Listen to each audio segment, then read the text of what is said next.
오늘 본문의 사건은 고난주간의 첫째 날 이루어진 일입니다. 이제 공생의 모든 사역을 마치시고 예루살렘에 입성하신 예수님께서는 베다니에서 하루를 머무셨습니다. 이른 아침 예루살렘으로 다시 들어오실 때 허기를 느끼신 주님께서는 옆에 있는 무화과 나무를 통해서 열매를 찾았습니다. 하지만 열매는 없고 잎만 무성한 나무를 보시고 그 나무를 저주를 하신 거죠. 그리고 예루살렘 성전에 들어오셔서 성전을 정화시켰던 사건이 오늘 본문의 내용입니다.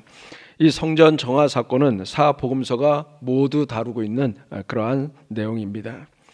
하나님을 예배하는 신성한 성전이 타락한 이상 이스라엘은 반드시 타락할 수밖에 없었고, 성전이 정결하게 되지 않는 한 이스라엘이 정화될 수 없었기에 예수님께서는 고난주간의 첫째 날 가장 먼저 이 성전을 찾아오셨고, 그리고 성전을 깨끗하게 하신 것입니다. 이제 성전에 들어가셔서 행하신 예수님의 모습이 15절에 그 내용이 소개되어 있습니다. 우리 15절 말씀 같이 한번 읽도록 하겠습니다. 15절입니다. 그들이 예루살렘에 들어가니라.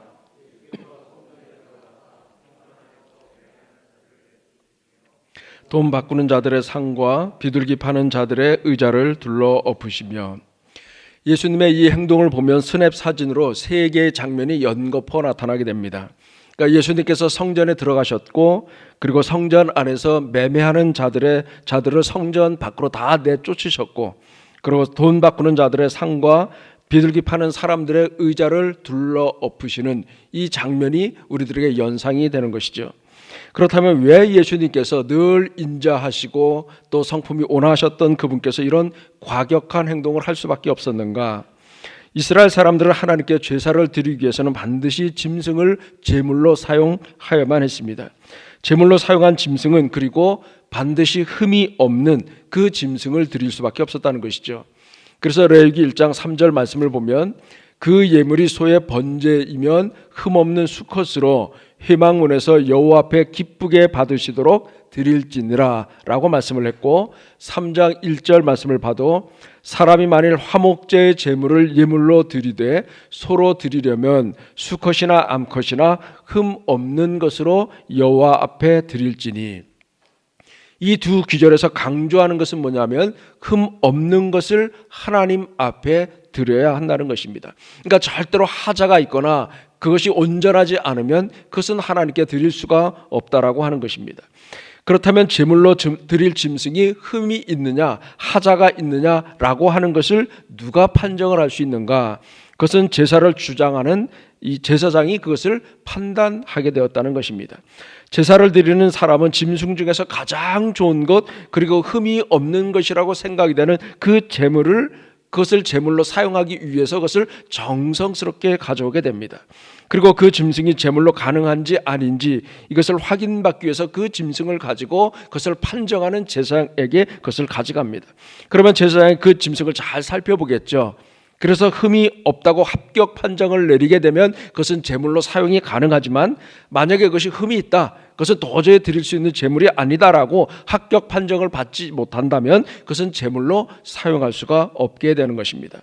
그래서 판정을 내리는 제사장에 의해서 그것이 흠이 있는지 흠이 없는지, 그리고 제물로 사용할 수 있는 것인지 제물로 사용할 수 없는지 그것을 판정받게 되는 겁니다.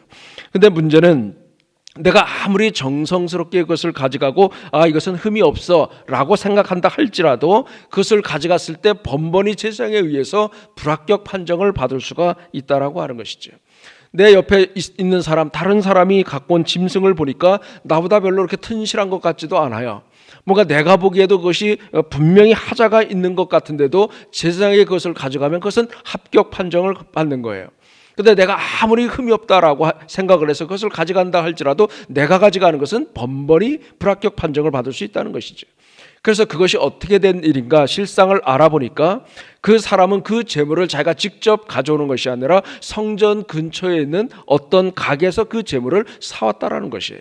그리고 그 내막을 조금 더 알아보니까 그 집은 재물이 흠이 있는지 흠이 없는지 여부를 판정하는 제사장이 지정해 주었던 그 집이라고 하는 것을 알게 되는 것입니다. 그러니까 그 집에서 파는 짐승은 다른 집보다 훨씬 그것이 비싸게 거래되지만 그래도 그 집에서 사야 합격 판정을 받을 수 있게 되기 때문에 백성들은 울며 겨자 먹기로 시세보다도 훨씬 더 비싼 값을 지불하면서 그 집에서 짐승을 사와서 그것을 제물로 드리고 있었다라고 하는 것입니다. 부당하게 이등을 받던 그 집은 수입의 일부분을 수고비 쪽으로 커미션을 주는 것이죠. 그래서 제사장에게 뇌물을 그것을 주게 되는 것입니다. 일종의 뇌물 스캔들 사건이 지금 일어나고 있는 겁니다. 예루살렘 밖의 먼 지역에서 제사를 드리기 위해서 오는 사람들은 제물로 사용할 짐승뿐만 아니라 그 제사를 드리는데 필요한 모든 것들, 필요한 나무라든가 포도주라든가 기름이라든가 소금, 이 모든 것들도 다 가져와서 그것을 가지고 제사를 드려야 됩니다. 그런데 그것을 가져와서 드린다 할지라도 제물을 드릴 수가 없기에 그것은 지정되어 있는 그 집에 가서 고가의 돈을 지불해서 그것을 살 수밖에 없다라고 하는 것입니다. 이렇게 제사장들이 하나님께 드리는 그 제사의 신성한 것을 악용을 해서 부당한 이득을 지금 취하고 있는 겁니다. 여러분, 특별히 비둘기 파는 사람들의 의자를 둘러 엎으셨다라고 하는데, 이 비둘기라고 하는 것은 재물을 드리는 사람들 중에서도 별다른 재산이 없는, 어쩌면 가장 빈곤층에 있는 서민들이 드리는 그 재물이 바로 이거예요. 그렇기 때문에 제사장들이 이 가난한 백성들의 이 재산까지도 지금 부당하게 착복하고 있는 것입니다. 성전 안에서 돈 바꾸는 자들의 상을 둘러 엎으셨다라고 했는데, 이스라엘 사람들은 1년에 한 번씩 성전에다 반세겔의 성전세를 내게 되어 있었습니다. 이 반세겔을 내되는 사람들은 모든 유대인 남자들, 그리고 개종한 이방인들은 예외 없이 누구든지 1년에 한 번 성전세를 내게끔 되어 있습니다. 심지어는 구제를 받으면서 먹고 살아가는 빈궁한 사람이라 할지라도 자기의 옷을 팔아서라도 그 성전세를 반드시 내야만 하는 것이 그들에게 있었던 그러한 규칙이라고 하는 것이죠.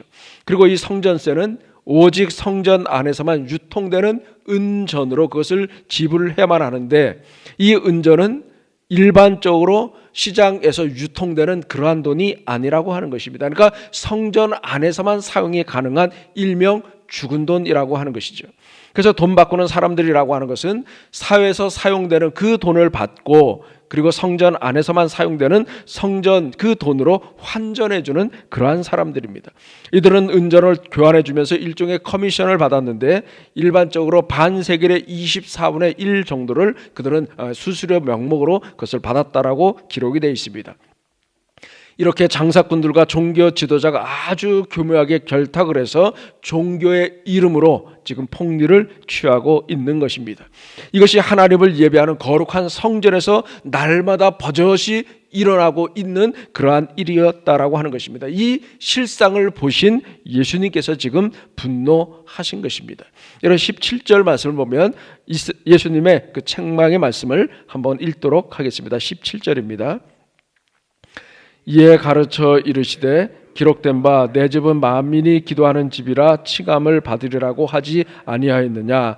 너희는 강도의 소굴을 만들었도다 하시매. 이 말씀은 구약 이사야 56장 7절 말씀과 예레미야 7장 11절 말씀을 같이 인용을 한 그러한 말씀입니다. 이사야 56장 7절 말씀을 보면 내가 곧 그들을 나의 성산으로 인도하여 기도하는 내 집에서 그들을 기쁘게 할 것이며 그들의 번제와 희생을 나의 제단에서 기꺼이 받게 되리니 이는 내 집은 만민이 기도하는 집이라 일컬음이 될 것임이라. 예레미야 7장 11절 말씀, 내 이름으로 일컬음을 받는 이 집이 너희 눈에는 도둑의 소굴로 보이느냐. 보라나 곧 내가 그것을 보았노라. 여호와의 말씀이니라. 예수님께서 성전을 정화시켰던 이 사건은 오늘 우리들에게 시사하는 바가 참 많습니다. 여러분, 성경은 우리 마음을 가르쳐서 뭐라고 표현했냐면 성전이라고 말했습니다. 그렇기 때문에 무엇보다도 하나님과 바른 관계를 맺고 제대로 신앙생활을 하기 위해서는 가장 먼저 해야 되는 것이 뭔가? 그것은 성전된 내 마음을 둘러엎는 것으로부터 됨을 일깨워주고 있다라고 하는 것입니다. 예수님께서 비둘기 파는 자들의 의자를 치워버리셨다라고 말씀을 하지 않고 굳이 둘러엎으셨다라고 그렇게 표현을 했습니다. 이런 치웠다라고 하는 것은 그것은 언제든지 다시 가져와서 갖다 놓고 활용할 수 있는 것이에요. 그런데 둘러엎으셨다라고 하는 것은 다시는 그런 행동을 하지 못하도록 할 때 쓰는 그런 표현이라고 하는 것입니다. 여러분, 이 둘러엎으셨다라고 하는 이 단어는 창세기 19장 25절에서도 사용됐던 동일한 단어입니다. 그 말씀을 보면 그 성들과 오온들과 성에 거주하는 모든 백성과 땅에 난 것을 다 엎어 멸하셨더라. 이 엎어라고 하는 단어가 오늘 본문에 사용된 단어와 같은 단어입니다. 그러니까 소돔을 멸하실 때 유황과 불을 장대비처럼 내려서 소돔을 엎어서 멸망시켰다라고 하는 것이죠. 이 엎었다라고 하는 것은 하포크라고 하는 단어인데 뒤집다, 변화시킨다라고 하는 뜻으로서 원래 있던 상태가 완전히 뒤집어져서 새롭게 변화된다라고 하는 것을 의미하는 그러한 단어라고 하는 것입니다. 완전히 뒤집어 엎어져야 거기서 새로운 변화가 일어날 수 있게 된다는 것입니다.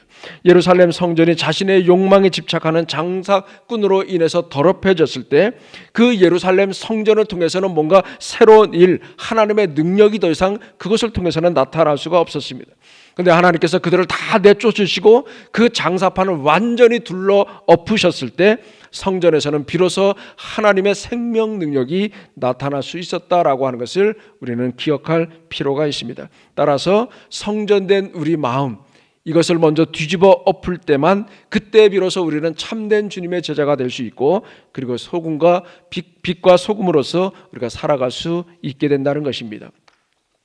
여러분, 오늘은 고난주간의 첫째 날입니다. 고난주간을 시작하는 이 출발점에서 우리는 무엇보다도 먼저 성전된 내 마음을 둘러엎는 것으로부터 시작해야 된다는 것입니다. 내 마음을 하나님의 말씀으로 뒤집어 엎어야 합니다. 내 영혼을 하나님의 성령으로 뒤집어 놓아야 합니다. 그리고 내 생각을 주님의 은혜로 그것을 교정시키고 새롭게 변화된 모습으로 나와야 된다는 것입니다. 어쩌면 그동안 우리는 너무 세상적이고 그리고 현실적인 욕망을 추구하는데 나의 모든 것들을 집중하고 살았는지도 모르겠어요. 여러분, 인계라고 하는 사람은 우리가 하루에 눈 뜨고 있는 시간은 몇 시간이냐, 대략 한 16시간 정도 되는데 그 16시간 중에서 우리가 95% 이상의 시간들을 오직 내 자신을 위한 물질적인 것, 그리고 욕망적인 일, 그 일의 95%를 사용을 하고 단지 영적인 일에는 5% 정도만 사용하는 것이 오늘을 사는 그리스도인의 삶이다 라고 그렇게 말한 적이 있습니다. 여러분, 내 마음을 온통 뒤덮고 있는 내 욕망, 자기, 어그러진 관계, 그리고 아직까지도 회개하지 못한 것들, 이러한 것들로 가득 차 있어서는 그 마음속에 하나님의 성령이 임할 수 있는 그러한 자리는 없다라고 하는 것입니다.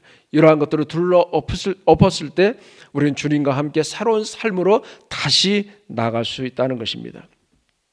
여러분, 오늘 본문을 보게 되니까 주님은 또한 성전을 가리켜서 그것은 만민이 기도하는 집이라고 성전을 그렇게 규정을 해주셨어요. 바꾸어 말한다면 기도하지 않으면 그것은 결코 하나님의 집이 될 수 없다라고 하는 것입니다. 그런 면에서 이 기도, 이 공동체는 뭔가? 그것은 하나님의 자녀들의 기도의 불이 날마다 꺼지지 않고 붙어 있는 곳, 그것이 바로 하나님의 교회라고 하는 것입니다. 우리는 기도 속에서 서로 교제할 수 있고, 우리는 기도 속에서 서로 사랑할 수 있고, 우리는 기도를 통해서 모든 문제를 극복해 나갈 수가 있습니다. 교회와 공동체가 기도하면 하나님의 능력이 그 기도 속에서 나타날 수 있습니다. 공동체가 기도하면 비판과 불평은 다 사라지게 되고 그 기도 속에서 하나님의 은혜와 열정과 기쁨이 넘치게 된다는 것입니다. 서로를 향해 가졌던 그 미움, 서로 어그러졌던 그 관계가 기도를 통해서 다 회복이 되고 새롭게 변화되게 된다는 것입니다. 모임이 기도하면 반드시 부흥하고 건강하게 성장할 수 있다는 것입니다. 기도하면 큰 문제도 작은 문제가 되지만, 그러나 기도하지 않으면 작은 문제도 큰 문제가 될 수밖에 없다라고 하는 것입니다. 여러분, 기도는 나를 부인하고 하나님의 도움을 구하는 것입니다. 그리고 하나님의 은혜가 수시로 왕래하는 것, 그것은 바로 기도를 통해서 가능하게 된다는 것이죠. 이런 더 패션 오브 지저스 크라이스트의 저자였던 존 파이퍼 목사는 예수 그리스도께서 무슨 이유로 그토록 큰 고난을 받으셨는가, 이 질문이야말로 21세기를 살아가는 우리들에게 가장 중요한 질문 중에 하나라고 이야기를 합니다. 예수님께서 무슨 이유로 그토록 큰 고난을 당하셨습니까? 그것은 저와 여러분을 위해서 예수님께서 고난을 당하신 것이고 자신의 전부를 내어 주신 것입니다. 여러분, 이 사실을 잘 알고 마음속 깊이 이것을 경험했던 사도 바울은 갈라디아서 2장 20절 말씀을 통해서 이렇게 고백하고 있습니다. 내가 그리스도와 함께 십자가에 못 박혔나니 그런즉 이제는 내가 사는 것이 아니요 오직 내 안에 그리스도께서 사시는 것이라. 이제 내가 육체 가운데 사는 것은 나를 사랑하사 나를 위하여 자기 자신을 버리신 하나님의 아들을 믿는 믿음 안에서 사는 것이라. 우리는 예수 그리스도와 함께 십자가에 다 못을 박은 사람들입니다. 우리의 허망한 욕망도, 그리고 끝이 없는 그 탐욕도, 욕심도 우리는 십자가에 다 못을 박은 사람들이에요. 그렇기 때문에 이제는 내가 사는 것이 아니고 오직 내 안에 살아계신 그 그리스도와 함께 다시 사는 것입니다. 그리고 이제는 나를 위해서 자기 자신을 버리신 하나님을 믿는 그 믿음 안에서 우리가 새로운 삶을 결단하면서 그 주님과 함께 걸어가야만 한다는 것입니다. 여러분의 고난주가 이제 시작을 합니다. 그 주님과 함께 새로운 삶으로 나가는 저와 여러분 되시기를 바라겠습니다. 그 주님과 함께 우리가 오늘 사는 우리의 삶의 현장이 그 어디든지 간에 주님과 함께 승리를 맛볼 수 있는 그러한 저와 여러분 되시기를 바라겠습니다. 함께 기도하겠습니다. 감사하신 하나님 아버지, 우리에게 주신 놀라운 구원을 인하여 하나님을 찬양합니다. 2000년 전 십자가에서 받으신 그 고난으로 우리를 구원하시고 용서하시고 새로운 삶을 살게 하신 주님을 찬양합니다. 그동안 우리는 너무 세상적이고 현실적인 욕망만을 추구하면서 살아왔습니다. 그러나 이제는 그러한 내 삶을 뒤집어 엎게 하시고 나를 위하여 자기 몸을 버리신 주님을 온전히 믿는 믿음 안에서 살게 하옵소서. 새로운 삶의 결단과 용기가 넘치는 오늘 하루의 삶을 살아갈 수 있도록 하나님 이끌어 주옵소서. 예수 그리스도의 이름으로 기도하옵나이다. 아멘.